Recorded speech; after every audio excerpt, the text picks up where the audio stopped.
Ever since I covered that last Cowboy BL manhwa, everybody has been telling me to check out this one. This one is called The Fallen Lamb, and this one is also a Cowboy BL manhwa. Besides, this is also like a psychological one, so it's not going to be like just strictly romance. It's going to be like stuff that messes up your head. When I said I was going to do this on my community tabs, I had a couple people say that they were confused about what the whole story was about, because like I said, it was like a psychological thing going on towards the end. So I'm going to try to explain to you the best I can, or like how I interpret it. One thing I do want to say is that this manhwa is also like very short. It's literally under 10 chapters. It has 9 chapters, you guys, so there's not that much to say, but this is like something you guys wanted me to cover on my community tabs. I did a post about it. You already know I have to do the renames. The rename for these characters are going to be Cowboy, and one's going to be called Creep.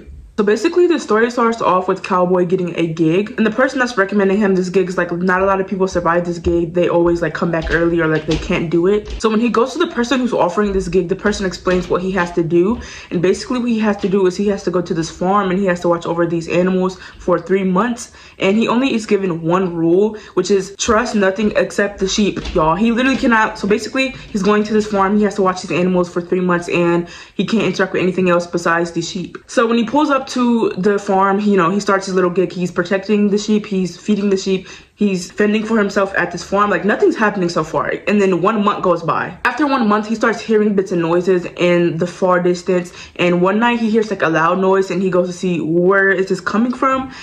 He gets his little out and he goes in the hay. He's like searching for like, where's the noise coming from? And this is when he first comes in contact with Creep. Creep is just like laying in the hay, and so Cowboy like pushes him down, like pins him, and is like, who the F are you? Like, what are you doing here? And basically Creep explains that he was on a hunt, and then he saw lights in the far distance, which is the farm, and then he just came because he needed somewhere to rest. So he was like, well, I thought we could just have a meal because I'm already here and I'm not a bad guy. You can check me, like I don't have anything.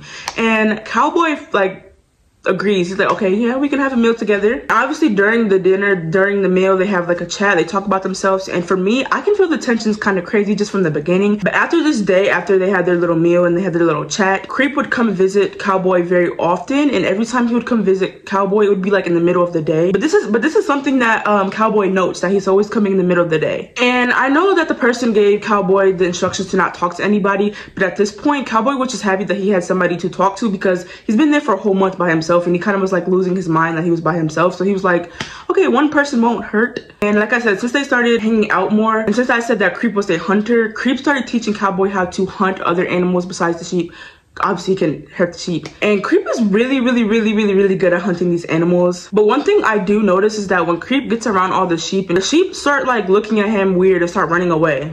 And mind you, Creep has like weird eyes. It's like unsettling how his eyes look, which is kind of like the complete opposite of Cowboy, because Cowboy has like these blue orbs like Gojo, but then Creep has like these black, dark, uncanny stare that they both do. I'm just like, okay, I'm scared. So one morning when Cowboy wakes up, he notices that a wolf was eating a sheep, which is like really bad, because like, mind you, he's supposed to be protecting these sheep. So Cowboy takes out his, and he bangs the wolf, but the wolf does not.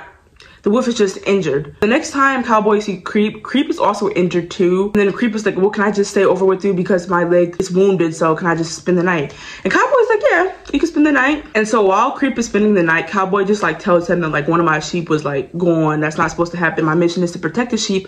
And Creep low-key kind of convinces Cowboy that it's okay that one sheep is missing, like 1 or 2 sheep is not gonna steer off your whole entire mission. Which is like, why would you say that? If I'm obviously sad about something, why are you trying to convince me that it's okay? And during this little spend the night, Cowboy like reveals some of his traumas and stuff like that. And obviously Creep is just taking this in. But they also end up doing it.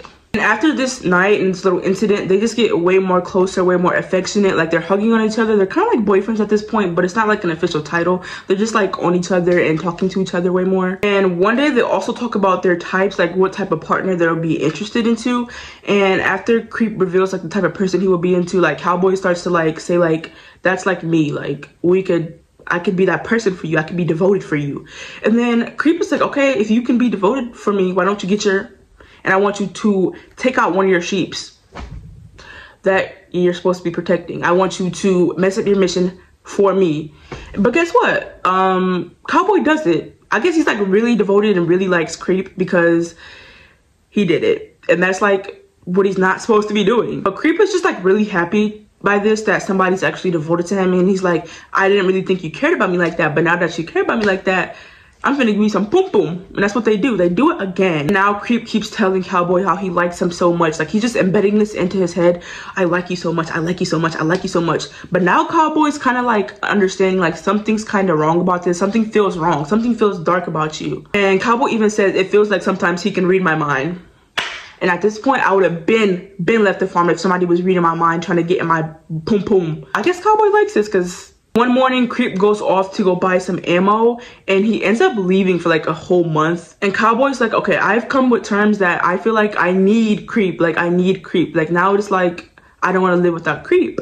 But then after he's like being depressed about how Creep left him for like a whole month, like, he's depressed by an edge of a cliff. Like, he's about to jump. Then he's like, okay, yeah, never mind. I'm gonna just go back to what I was doing before. Like, everybody always leaves me anyways. But then the next day, Creep comes back.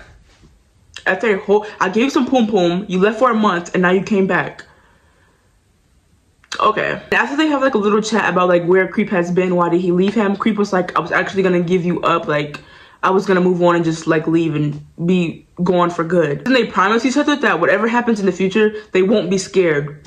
So I guess it's like them saying that they're gonna be together forever now. And then boom, they end up doing it again. So basically now the 3 months are up. It's officially winter now. So Cowboy's like, okay, I'm going to leave this farm. Are you coming with me? And Creep is like, yeah, I'll meet you down at the tavern in a bit. I'm gonna go pack my stuff and you can just leave without me.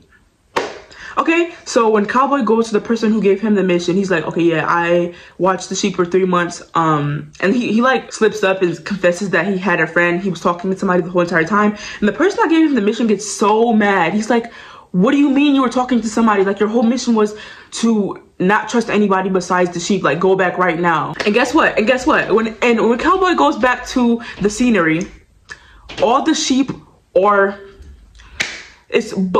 red sauce oh my gosh, y'all, they're gone. Like, it's just like but basically after Cowboy sees the whole scenery of like everything he was trying to protect gone, he starts hearing a voice, the same voice that he was hearing by that cliff. He started hearing Creep's voice, like saying like, come here, like, I miss you, come here, come here. And so he started following the voice. He started following the voice to the edge of the cliff again, but this time he jumped. And that's how the story ends. Because do you know that thing people say with like, honestly, I don't know what I was saying here, but basically I was saying Creep could have been taken as a wolf in sheep's clothing trying to trick Cowboy. I'm pretty sure by the title it's called The Fallen Lamb. Cowboy is the lamb and he's the one that's fallen. And they don't really talk about where Creep went after he did all this F stuff, but it just left my boy Dennis really mentally unstable because he jumped. And honestly, I feel like it's not really that confusing. Creep was not a human the whole entire time. He was just trying to use him to get food, and he was using Cowboy by saying he loves him. Like, love is so powerful, y'all. Like, you can literally do anything with anybody for love. And Dennis was already at his lowest. He was already lonely, so that just like pushing him over the edge more, and that's what caused him to do that. I hope you guys are following me. But that's pretty much it about this story. Like I said, it was only 9 chapters long. I try to make it as interesting and like explain as much as I can. The next post I'm going to do is going to be the dangerous convenience store. It's about a gangster and a regular person. If you're interested in that, just subscribe, stay tuned, guys. But I'm going to end the video here.